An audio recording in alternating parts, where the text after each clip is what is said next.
My name is Sam Watkins. I'm 18. I'm from Maryland, and this is my sister. You want to introduce yourself? So I'm Hannah. I'm 20 years old. We have a brother, Noah, over there. He's 21. Noah, say hi. No, can you wave? Wave. There you go. Stand up, Noah. Yeah. Hey, bud. All right, and so last year our parents and Noah came to this. They were the only three in our family. There are 6 of us in total. It's Noah is the oldest, he's 21, then Hannah's 20, I'm 18, and we also have a 16-year-old brother, Adam. Adam, do you want to stand up? Stand up. Yeah, he's 16, he's really big. So there are 6 of us in our family, and our parents came last year and they brought Noah, and they gave a presentation. I'm sure some of you remember that if you were here. And they had a lot of interest, a lot of questions about family and family dynamic and siblings and how you balance it all. And one of the ideas that came up is if siblings gave a presentation kind of from their perspective on what it's like growing up in a family with someone with this genetic disorder. So me and Hannah kind of came together, and we're just going to talk about some of the things, how it went growing up with Noah, you know, some of the experiences, what we learned, the goods, the bads, what we wish we would have done differently, what we loved that our family did the way they did. And so just hopefully to give you guys just a different perspective, you know, from a lot of you probably have other children, and I'm sure as you're raising them, that's one of the things you're worried about is how to balance between, you know, raising someone with special needs and how to raise your other children along with them. So we're just going to jump right into this. We have about 5 or 6 different slides and points that we'll talk about, and then at the end we'll open up for a time for questions, and we're hoping we have a lot of questions we can answer. So the first point, we called it a normal abnormality, and we wanted to talk about this because really the angle we wanted to hit with this, the perspective we wanted to take was that it is different. If you look at our family and you see, you know, the 6 of us, and if you looked at a different family with 6 people, with no one with special needs or a genetic disorder, it looks very different. The dynamic, everything that happens, it's very, very different. But to us, it's not really different. To us, it's normal. We've grown up with Noah. Noah's our older brother. Noah has special needs. That's just part of our life. We don't, you know, compare ourselves to other families and say, oh, they have it easier or they have it different. It's just our life. You know, sometimes it's very different, and you know, maybe there are things that would be easier, but it's our life. It's the only thing we've known. So that's what we wanted to talk about with this. Hannah's going to talk a little bit about. And another thing that we wanted to talk about is that it's really hard for us to imagine a life without having Noah specifically in our family. Like sometimes we'll try to imagine what it would be like having an older brother who is typical, and like what would he be doing right now, and all that kind of stuff. But we really can't, because this is all we've ever known, and we wouldn't really want to change it for anything, even though it's nice sometimes to think about what it would be like if he was like everyone else's older brother.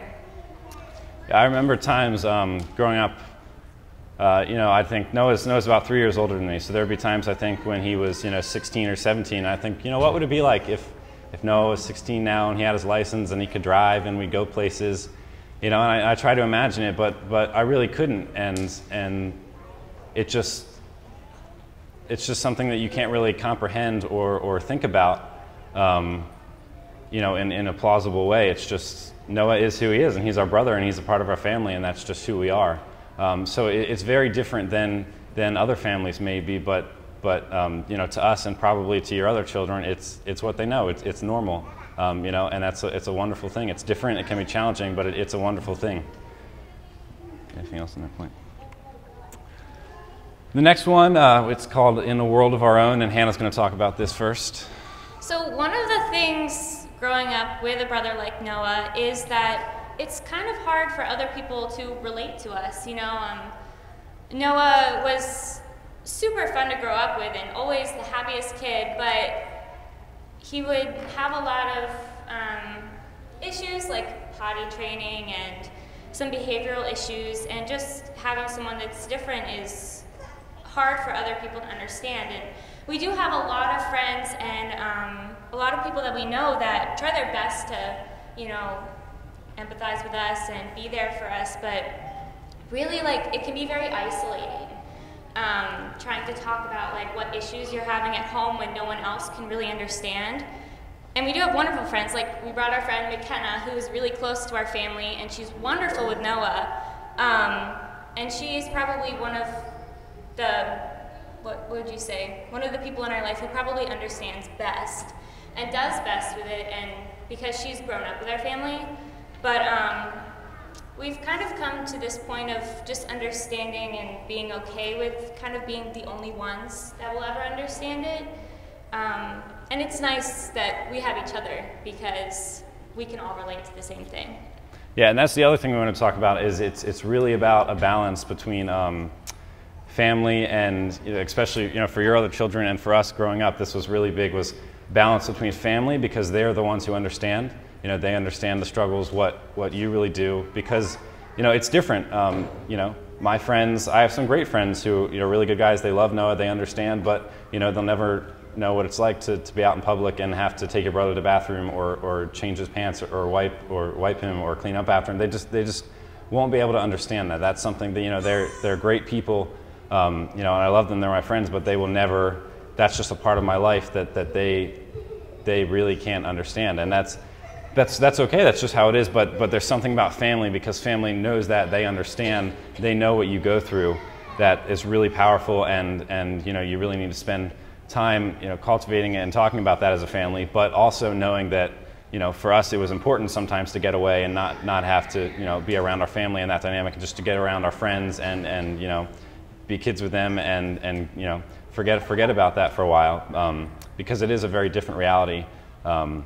So it's definitely got to be a healthy balance between letting your kids go off and you want to escape that for a while, but then also making sure that they realize that it's different, but it's a good different. It's not something that you always want to run away from. It's something you have to embrace and really love and grow with.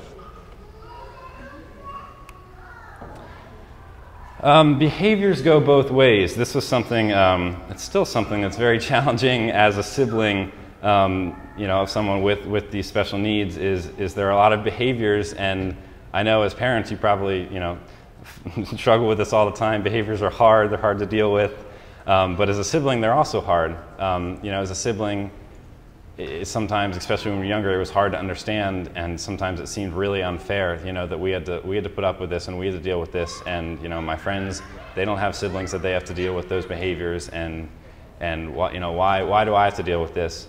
But one of the things that's really important as parents and with your children is teaching them that their reactions are powerful, and their reactions in different situations and to different behaviors are extremely important. Just as parents, I'm sure that when you guys meet with therapists and different behaviorists and people like that, they teach you different ways to handle those things and to deal with the behaviors. Your children need to be included in that. It needs to be a family thing. It can't just be the parents working with the child with special needs. It has to be the whole family. It has to be on board. So your children, they have to be a part of that environment of dealing with those behaviors. I remember when I was probably 8 and 9, I wore a baseball hat. I played baseball. I wore a baseball hat all the time, every day. I would get up, put my favorite baseball hat on, and Noah, my brother, would love to steal my baseball hat. He would come up and he'd take it and he'd run away with it, and it would make me so mad. I would get so mad, and I'd chase him down.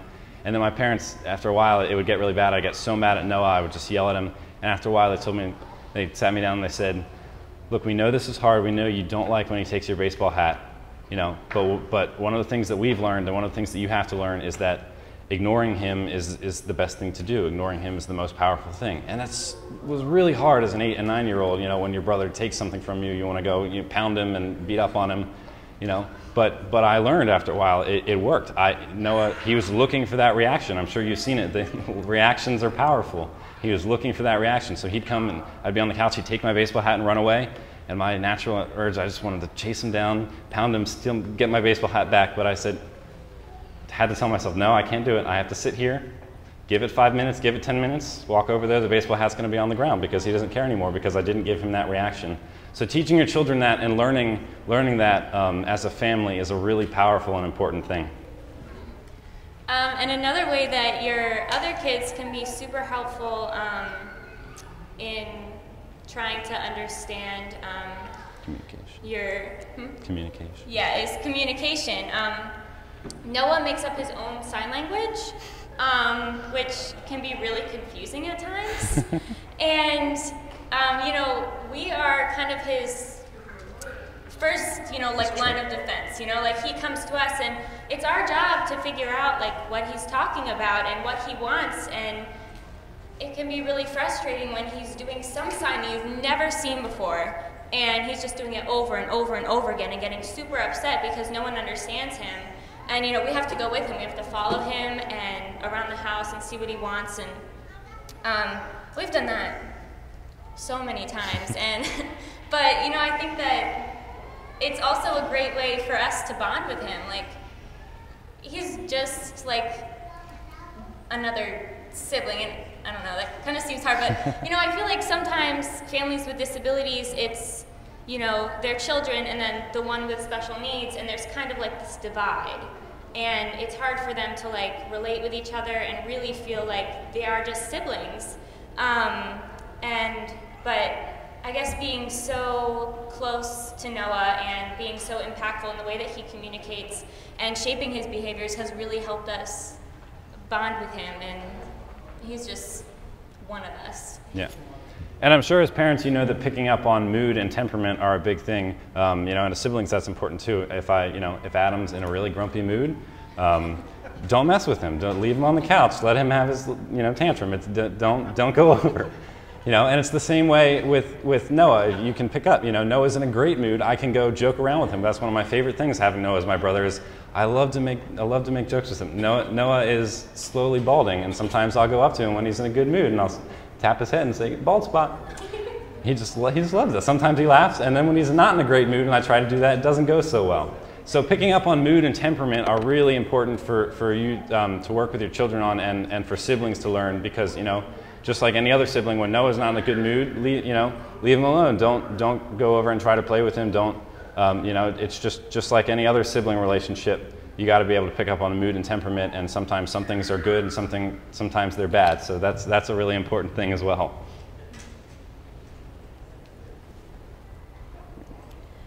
So one of the things that my parents did when we were growing up that I think really helped our family was they made a lot of time for Sam and Adam and I individually, and just the three of us. My mom took us out of school in elementary school and homeschooled us, which was, I think, one of the best things that she could have done, because we would go on day trips all the time, and while Noah was in school, so that he didn't feel left out if we left him home, because he went to school all day, and we could go have experiences where we didn't really have to worry about, I guess, all the behaviors and all the things that we usually have to worry about with him. And so that was really good for our family. And we also took a lot of trips as a family. We went to England for 2 weeks, and one time we drove from Maryland to Louisiana to Texas and back in like a week. And Noah was with us, and he's been really fun on all of those trips, and my parents did a really good job of just making it normal, you know? Like, of course we had to deal with his behaviors and his feeding pump and his accidents when he was potty training, but you know, we still were able to have a wonderful time, and that didn't really affect how fun it was for us. Yeah, I would say that even now, that's one of the things that's hard. Is more recently Noah's been having you know, aggressive behaviors, and we've been having problems with that. And he actually had to move into a group home a year or two ago because of those aggressive behaviors. And you know, it's very. We don't know when it's going to happen. We don't know when he's going to be in a good mood. Don't know when he's going to be in a bad mood. When he'll explode. So that's really hard as a sibling. You know, sometimes, you know, he lives about 40 minutes away, and he'll come home and he'll stay the night, and it's different. It's very different when Noah's in the house and when he's not, because, you know, when he's in the house and he wants something, you can't ignore him or tell him no. You get a lot of attention. You got to work with him.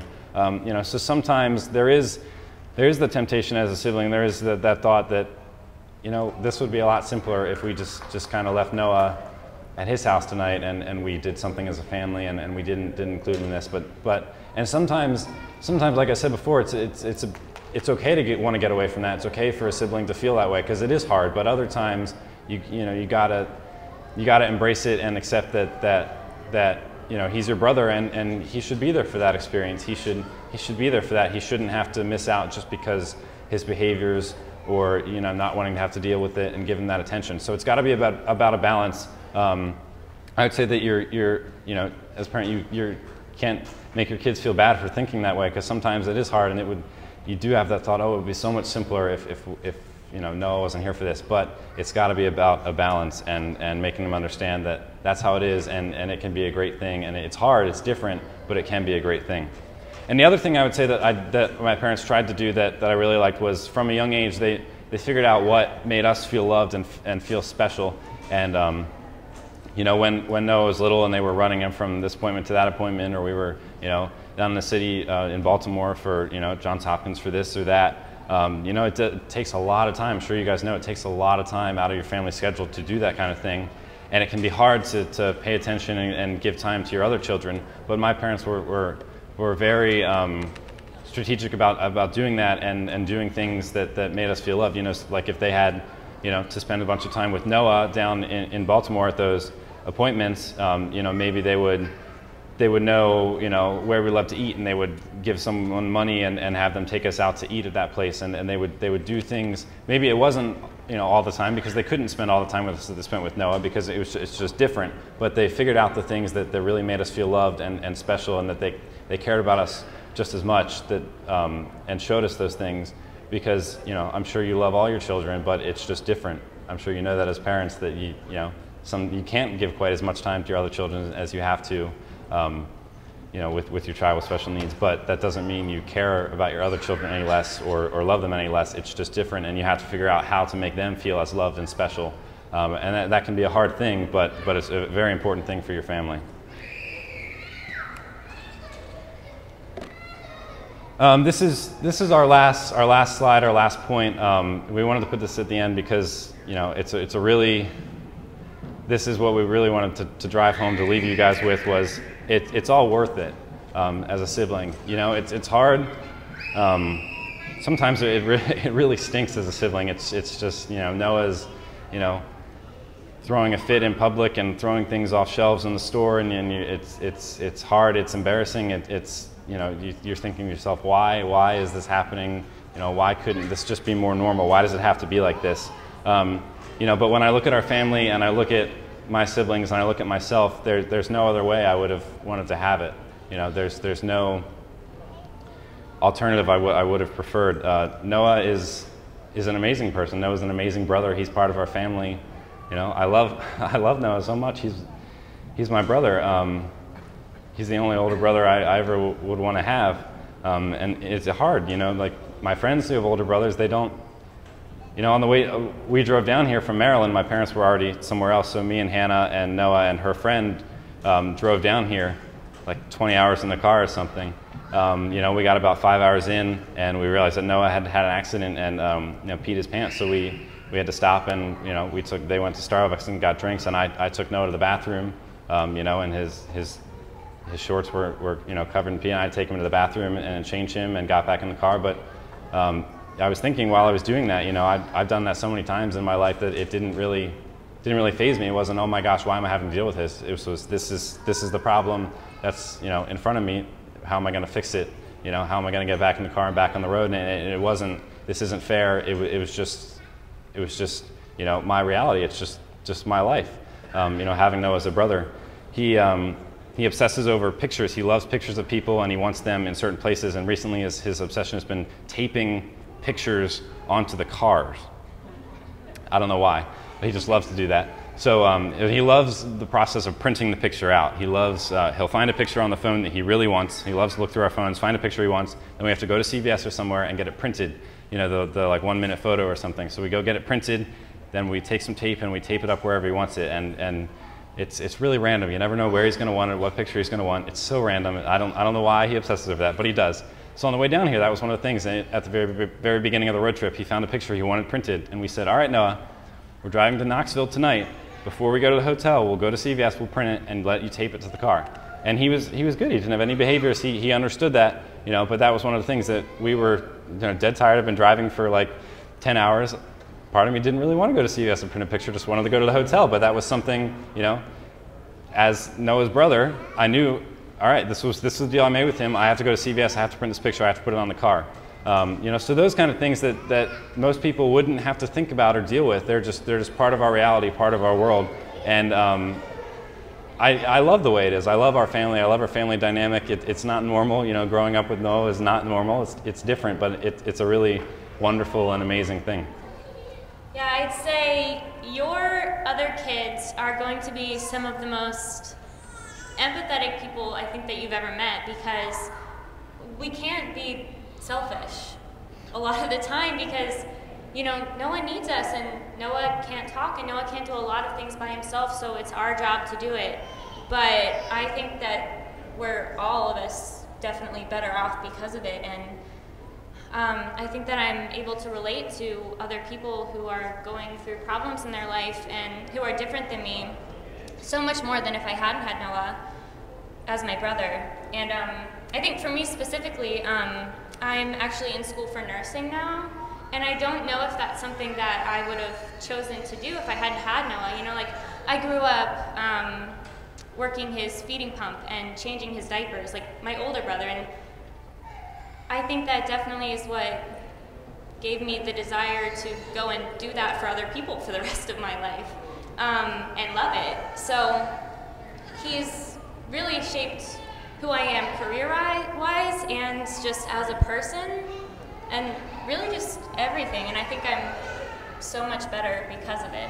I think to echo that, Noah has really made us all more understanding people. You know, when we look at people, you know, my friends may look at someone like Noah and you know, they, not in a mean way or an offensive way, but there's something that they don't understand, and they, you know, they look at them and see them for face value. But when we look at, you know, Noah and other people like him and your children here, we see them, you know, for everything that they are and all of their positives and their successes, and not their differences and their weaknesses. We see them, you know, for really who they are, and that's something that I don't think we would have without Noah. You know, me and Hannah are you know, both aides with children with autism, and it's so easy for us, because growing up with Noah, to just you know, be normal with them and hang out with them and have a good time with them and support them and help them, because that's what we grew up doing. And that isn't just people with special needs. That will translate to everyone. Your children, you know, if you do these things and really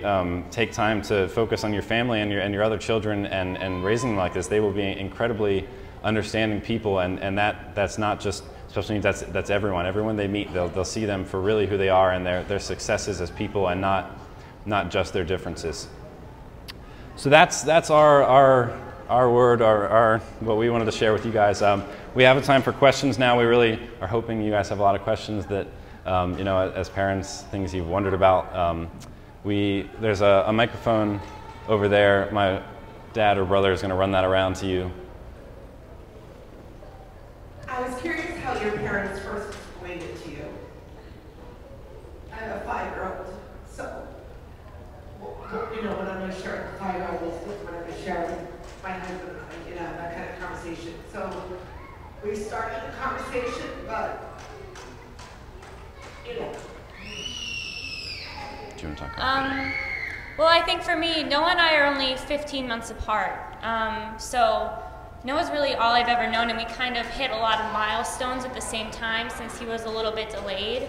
So I think that more than my brothers, I just had a better understanding of this is just what it is. And I think even when we struggled with, like, why is he different, and why is he doing all these things that he shouldn't be doing and that we wouldn't want him to do, I think our parents just, you know, were like, he's different and he needs you, and I don't know if we ever really... Yeah, I don't remember us ever having a conversation where we sat down and they said, you know, this is, your brother is different, and you know, here's his diagnosis, this is what's different about him. It was really more of, you know, each situation, each thing that would happen, you know, when we were running around outside and Noah, you know, couldn't go as fast, Noah, you know, couldn't swim with us, that kind of stuff. It was each situation, each time something, he would do something different than us or not be able to do it the same way we did. They would give us an explanation, and it was never just, this is his diagnosis, this is why he's different. It was more of, your brother is different from you, just like other people are different from each other, just like Adam is different from me and I'm different from Hannah. Noah is different than us, and Noah has his strengths and his weaknesses and the things that make him wonderful and amazing and strong, and he has his challenges as well, just as any other sibling has. I don't remember the first time I understood, okay, Noah, has a gene deficiency, Noah has something different, Noah is different in that way. I don't remember a time when I first recognized that. It was just growing up with that sense that, okay, Noah is different, but we're all different. Noah's just different in a different way. And I think as your kids get older, they're going to go through a lot of phases in how they react to them and how they feel about your child with special needs. Like, I never really went through a phase where I was resentful of Noah, I think because we were so close in age. But I know both of my brothers went through a phase where they did not like him, and they did not want to be around him. But they grew out of it, and I think that was just something that they kind of had to go through and work through. And now we all want to spend a lot of time with Noah because he's really awesome. But I think that might just be something that happens, and there are going to be times when your kids struggle more than other times. And I guess just helping them work through those feelings and maybe giving them some time away, like from your Yeah, like we said before, it's about definitely that balance between, this is our family, this is who we are, we're going to be together and love each other the way we are, and, recognizing that it is different, and, sometimes your other children might need more than other children would to feel that love and that you really care for them. So alone time is a very powerful thing. It shouldn't be that they always want to get away. But it is a good thing sometimes. Hi, I'm intrigued how you said that you didn't remember your parents saying anything, but here's the dad. I'd love to hear his perspective. Oh yes, my dad. So real quickly, I'm dad, Noah's dad, and their dad, and so I ran over to my wife real quick as they were answering that question. I said, "Do you want to answer this?" Both of us said, "I don't think we have a much better answer than they're giving already." I don't remember a specific time where we sat down and had like this grand discussion about things are different and whatever. I think it was usually in response to when there was a situation of tension or something like that, like something wasn't going well, and there was a behavior or something that maybe wouldn't typically happen in the family. And we tried our best to kind of respond and explain through that. I think it is the best of my recollection that there wasn't ever a time where like you sit down with your 12-year-old and talk about the birds and the bees, right? We didn't have like a sit down with your kids and talk about Noah discussion like that. It was really a response as we went along. Except I think I prompted the thought of my wife now. She's crap. Well, I think one of the things we really tried to do in raising all of our kids is each of them were Christians, and I'll just be real open about that. And I don't know what, everybody has a belief system, and so our belief system is that we're all different, we're all created uniquely, and there isn't a right or wrong, there isn't something's wrong with him. So we never took that perspective, and we didn't put his disability on a pedestal. Like, his problems are up here.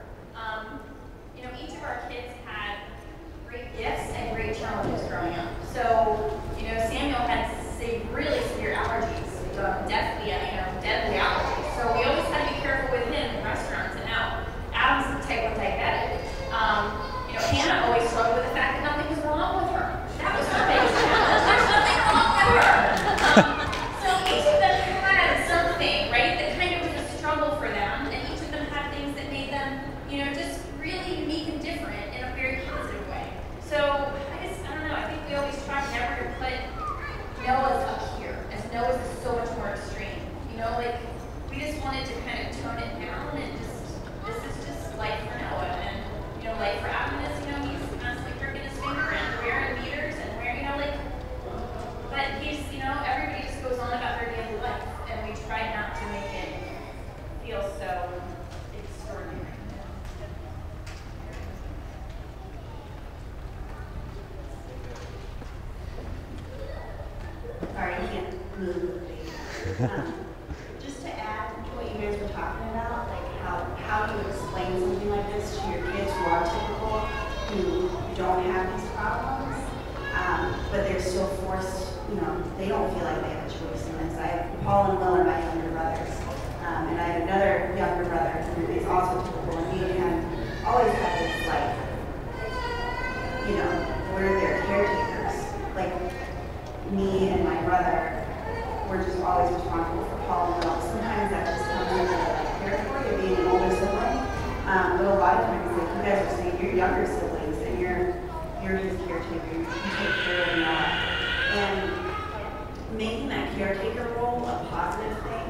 I think made a big difference for us because it gave us a sense of responsibility for Collinville that I was proud of that.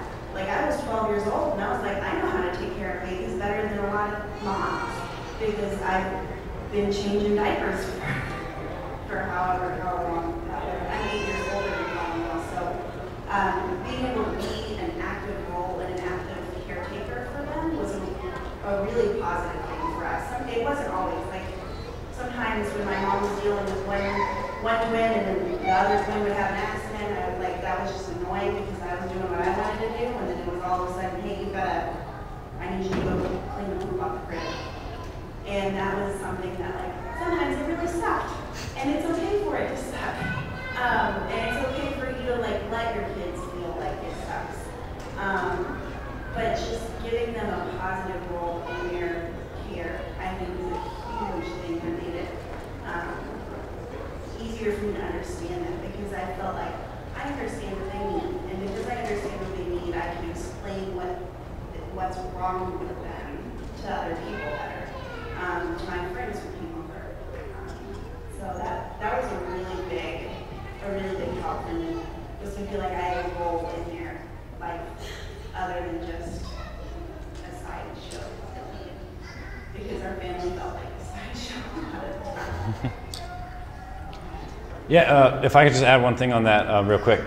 I think that also is about a balance because as parents, you don't want it to be that you're telling your children that your sibling has these challenges and you have to be there for him to take care of him and to do these things for him, and it can't be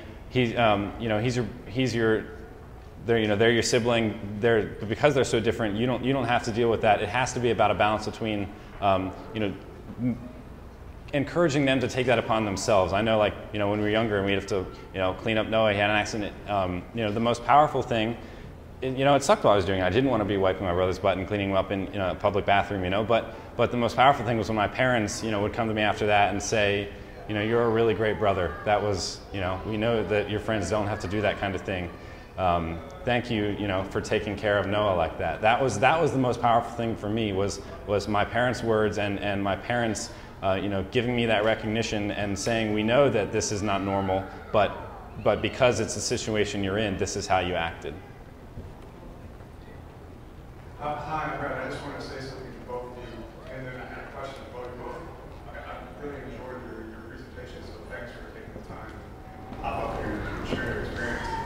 I'm curious about, Max has a brother and a sister, a twin brother and an older sister, and I often wonder if they find themselves in situations when they're away from us, that they have to defend or stick up for their brother that they might not share with us. So I was kind of curious if you've ever found yourself in that scenario, or if you have, if you might share.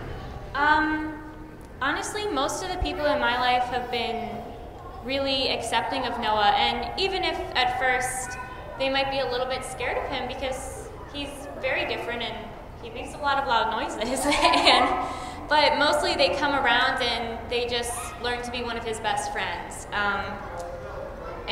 But I remember something that stuck with me was we didn't really know anyone else with a child with SATB2 associated syndrome because Noah was just diagnosed, 2 years ago? So we didn't really know anyone else with someone just like Noah, but we kind of grew up in the disability world, and we were friends with a lot of kids whose siblings also had disabilities. And I remember one girl came over to our house once with a brother who was autistic, and he was very verbal and not as severely impaired as Noah was. And Noah walked up to her and she started crying because she was so afraid of him. And I think that's one of the things that stuck with me is I'm not sure I ever invited that girl over again because I just think I expected her to have more of an understanding of Noah as a person and just what it would be like to come be in our family because she had someone kind of similar to him. But I think any of the negative situations that I've had, I think I might defend, and then I don't know if those people really stayed in my life just because Noah was so much more important to me than friends that didn't want to accept him or didn't try to understand him, because I think that was just too hard for me. Yeah. I don't know that, when I was away from my family and Noah, that there were a lot of times where I was with someone that, was blatantly trying to, attack Noah or people with special needs. But there were definitely times when I was away and there were just people that did not understand at all or were just completely ignorant. In those times when they said things, I always had a choice. I had to make a choice. Am I going to bring it up? Am I going to say something about this? Am I going to, defend those differences and try to make them understand? Or am I going to let it go, and just kind of change the subject and move on? And, sometimes I would, make the choice and do different things. One of the things, we both went to public school for high school, and, kids love to use the word retard. That was just something they threw around, and every time we're around someone and they say that, it just kind of makes us cringe a little bit, because they use words like that and they say those things and they don't understand, and they don't when we say that, we know they're not a lot of times they use it in a completely unrelated context, and but sometimes they say things and you just think, well, you really don't understand. You don't look at these people for their successes and the things they've accomplished, and their amazing differences. You look at them for like they're weird and they're different, and you don't like it. So it was always, sometimes I would let it go if I thought the person, they really didn't mean it that way. But there were other times, I love to debate and get into arguments, and there were people who I could tell they didn't mean it they didn't say it because they just didn't realize it was gonna hurt my feelings. They said it to mean something, and those were the times where I really would try to stick up and say, hey, that's not right.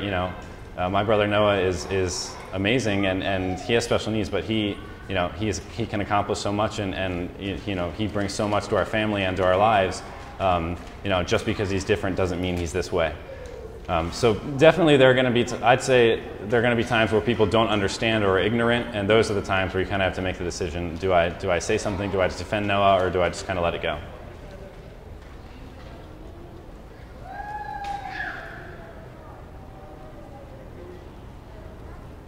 My question is kind of about the resentment stage, how long that lasted and what you did to work out of that, and then also, then also, do you feel a responsibility to take care of him once your parents aren't around anymore?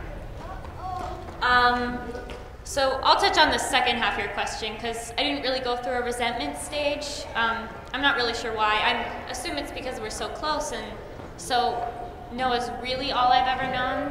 But Noah's in a group home now, and he has a one-on-one aide all the time, and he just finished school, so he's going to go into some kind of day program, and I think that's really helped a lot in our responsibility for, if we have to take care of him when we're older, because we're already kind of past that, like he's kind of on his own now in his own special way, but we'll still be super involved in his life, but I don't think we really feel a ton of responsibility to be there for the day-to-day, like every second, like how are we going to handle him and our own families when we have them, because he's out of the house. I don't know how you feel about that.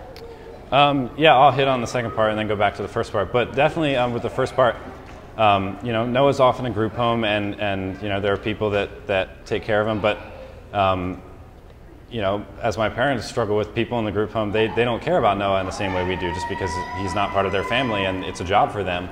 So they're constantly fighting and advocating for Noah and fighting for Noah, and calling up the house manager and saying, this is not right. This should be different. You didn't pack Noah's lunch right. You didn't do this right. You need to do these things. This is your job. This is what you're paid for. Hopefully we can get Noah into a setting where that kind of stuff is not, doesn't happen as frequently, but I'm sure, into the future, if our parents aren't around, those are the kind of things that we'll have to be doing, and hopefully, some of us stay around Maryland, where Noah is and gets his services, and we can be there for him. But I think we plan to be careful about making sure it's not just one of us that feels like, they have to be the one that takes care of Noah. Like I don't want Hannah to ever feel like she has to stay in Maryland and be the one that takes care of Noah because I'm going to be off doing something else. It has to be teamwork, between the three of us. And it's not just then, it starts now as well. I talked to my parents and had conversations about, Noah's trust and how the finances are going to work and, how we're going to have control. And if our family's going on vacation, we can take Noah and, pay for the money out of his trust and this and that. So, it doesn't just start, when, my parents are really old and we're, in our 50s or something. It starts now, the planning, the preparation, the, thinking about that and how that's going to happen and what it's going to look like really starts at a pretty young age. And to go back to the first part, the resentment stage, I went through a really bad phase. I'm sure, as you all know, if you came from a big family, so you go through a point in your life where your family is the worst, and doing anything in public is just awful. It's just so embarrassing. You just don't want to do anything with your family. I definitely went through a really bad phase of that, where anything my family did together was, oh, why are they so embarrassing? And Noah, I would say, really just kind of made it more challenging. Anything we did as a family, bring Noah, bring all his feeding supplies. We had to bring clothes and wipes and stuff in case he had an accident. And if he didn't have an accident, we had to fix that and take care of that. And everything seemed to take longer because of Noah. Noah couldn't walk as fast as us. So I went through a phase probably between, I'd say like 12 and 13, something like that, where it was just really hard for me. And I always had those feelings of why is it so different for me? Why can't it be more normal? Like I said, that aren't bad feelings to have, but I just had them so often then that it really gave me kind of a negative outlook on it. But I really just grew out of that, and I don't know exactly what changed, but I just started to grow out of it as I started to, Noah got older and I got older, and I started to embrace him more for what he was and realize how much I love him as my brother, and kind of grew out of that phase with my family too. So I don't think it's a bad thing. I think a lot of your children will go through that phase. It's a pretty normal thing for any child to go through in a family that family is going to be the worst, and they're not going to want to be around them, and they're going to be embarrassing. And that just gets accentuated a little bit more with a sibling with special needs.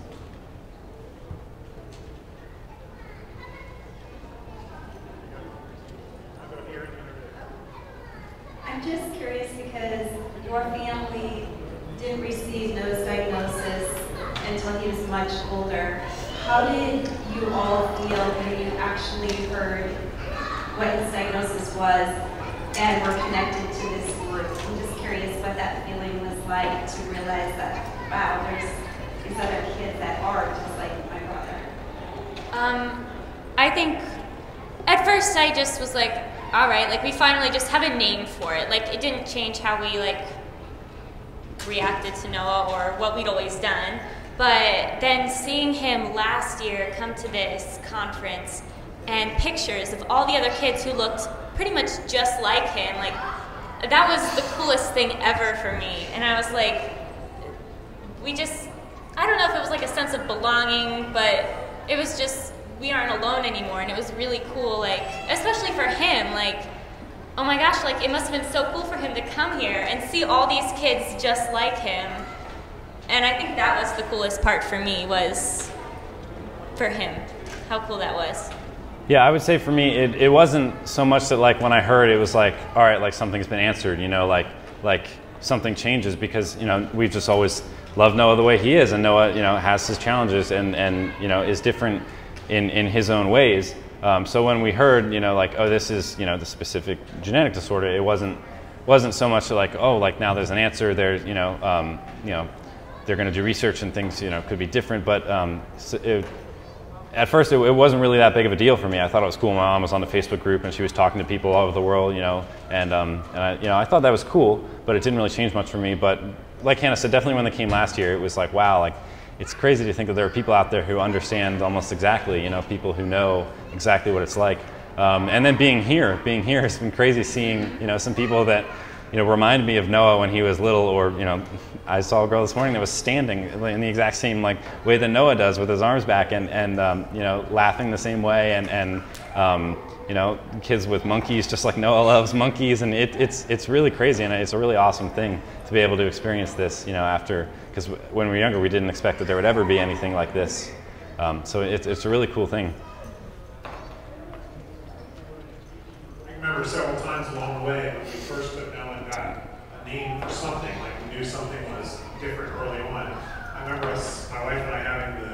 same discussion to say, remember, Noah's the same kid he is today after we know this information that he was yesterday before we knew this information. So I remember several times along our lives having that. I think that was kind of a similar experience when we got the SATB2 diagnosis.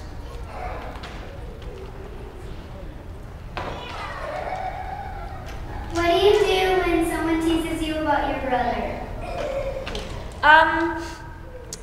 I think if someone teases you about, your sibling with special needs, I think you kind of have to be really patient with them and say, like, yes, my brother is different, and I can't change that, and yeah, sometimes he's a little weird when he comes out in public, and people don't usually scream or, run around and do different things, but I think if people tease you and they're your friends, then you really need to introduce them to your sibling and just kind of bring them into your family to see how cool your sibling really is.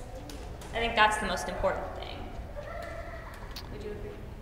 Yeah, I would definitely agree with that, but I would say that, I'm sure there are things that you love about your sibling that, they can do that no one else can really do in the same way, in different ways that they're creative and their successes. So, if your friends are giving you a hard time or teasing you, I would just, just talk to them and in a kind way and say, I know my sibling is different, and they're not like us, and they don't like the same things or do the same things, but they have these really cool other things that they do in their own way that I love, as my sibling. So I would try to talk about those things, and try to help them understand that they're just different in their own way, but that doesn't make them, any less, capable, or it's just different. It's just, they express themselves in different ways, and they have things that they love, and I would bring up those things, the things that make your sibling happy.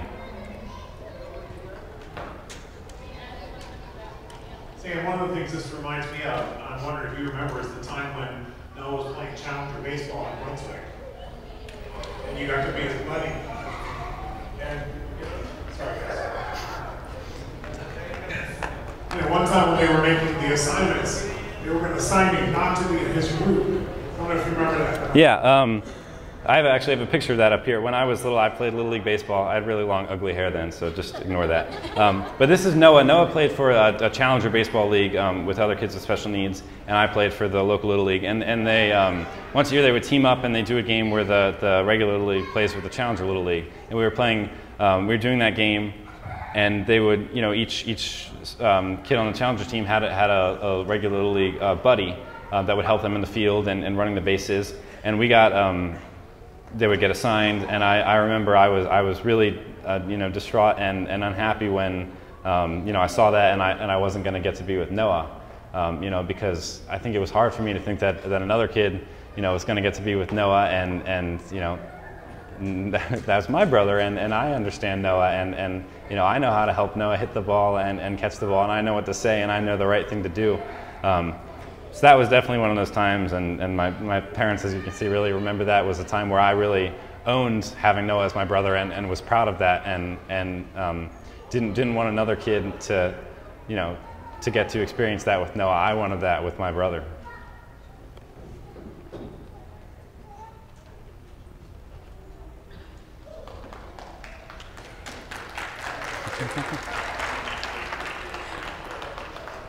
So I was wondering, because me and my brother have this deal. I'm married now, but when we were in high school and we were dating and stuff, do y'all have like a sibling tract of like, you're not allowed in here, you can't hang, basically, because, so I'm married now, and my husband, before we got married, I was like, are you sure that if something like my parents died tomorrow, are you sure you can handle being part of this, being responsible for Paul and taking him in, and now we have Bill in our family, and I'm so thankful for my husband, because he's been amazing with Paul and Bill. He didn't have to, because he didn't grow up with that. But do you guys have something like that, where you don't bring someone one in the family if you're not sure. Because I know friends are one thing, but like fiancés and husbands and wives are like really different. And then also with that, do you see your kids being involved with Noah or Noah being involved with your kids? Or do you look forward to that? Well, I am single, but guys that I have met that don't instantly click with Noah are totally unappealing to me. And I think it's a very unspoken pact that we do have, I think. But yeah, like, we've never really talked about it, but I know in my life when people come in and they aren't instantly comfortable, which I feel like is kind of unfair of me because, you know, we've grown up with Noah, we know everything about him. And so it's kind of unfair to assume that someone could come in and just be comfortable right off the bat. But I think that is super important to me that, you know, they don't just get me, they get Noah too, you know, like, because honestly, he's the person that I love most in the whole world, and he's the most important person in my life. No offense, you guys, you're a very close second. But that is super important. And what was the second part of the question? What was the second part of the question?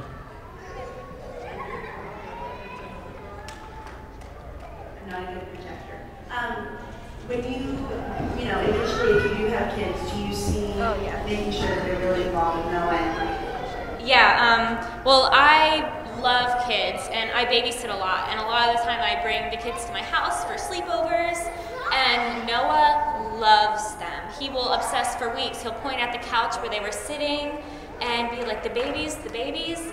And so I'm super excited for him to be an uncle one day and to have a great relationship with my kids. And I'm really excited for my kids to be able to not grow up with a sibling with a special needs like Noah, but to have that different experience than a lot of other kids will get, you know, to learn about people with special needs at such a, you know, in such a close relationship. Yeah, I think definitely one of the differences and the things that growing up with Noah changed in us was it kind of, in a way, made us all more mature and less kind of, you know, we're incredibly goofy and we love to have fun with each other, but in a way that there's just a, you know, because of our understanding and growing up with Noah, there's something a little bit different, you know, and we've always approached things a little differently and from a different perspective than our peers. And I think that's something that will definitely carry into, you know, relationships and looking for people, is that, you know, that's something, you know, we would only ever consider people that are loving and nurturing and that would, you know, take Noah on in an instant, you know, because we're not, you know, I think that's something that definitely shapes, you know, us in dating, and what we're looking for is looking for someone that can understand us on that level, because it is really different growing up with Noah, and it gives us, you know, a nurturing spirit and, you know, the ability to empathize with people like that, and that's something that I think we're all looking for, you know, in someone, a relationship, someone to be with, and definitely. With when I'm older, I want my kids to know Noah. I want my kids to be super close to Noah. I want, you know, Uncle Noah to be just like, you know, Uncle Adam or Uncle Hannah. I want Uncle Noah to be there at all the family events and you know, birthdays, and I want them to know Noah and to grow up with him, to get the same experiences and advantages that I had having Noah as my brother, and so that, because I want my children to be able to empathize and understand like we can because of Noah, and you know, I don't, you know, it's not that I wouldn't wish it upon them. You know, I want them to have those experiences and those hardships, because it's made us who we are. It's made us different people, and I think we're all better off because of it. Any other questions? It's about noon, it's about lunchtime. Well, thank you for letting us share. Thank you for all those questions. Oh, we have one more. We have one more, sorry. I just wanted to thank you very much. No questions. You've accomplished more in your life than most people dream of, and I appreciate your time today. Well, thank you. Thank you. We'd love to meet your children with special needs and all the other ones. So, you know, if you see us in the next day or two, make sure you come up and talk to us. We'd love to answer any more questions or anything. Hi, I just wanted to say our family is the complete opposite. Our children are older than David, and so hearing it from your perspective perspective as younger siblings. It's just amazing to hear. But I'm just I'm now fully convinced that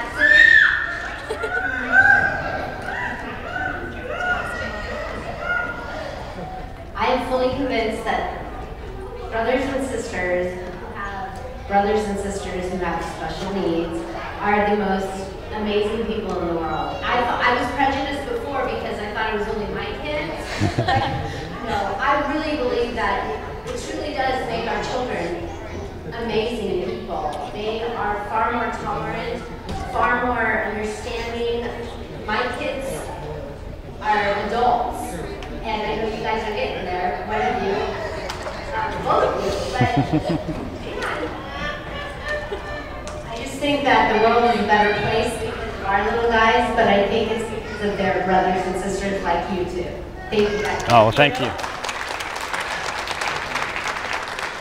All right, well, thank you. I guess that's lunch. Thank you.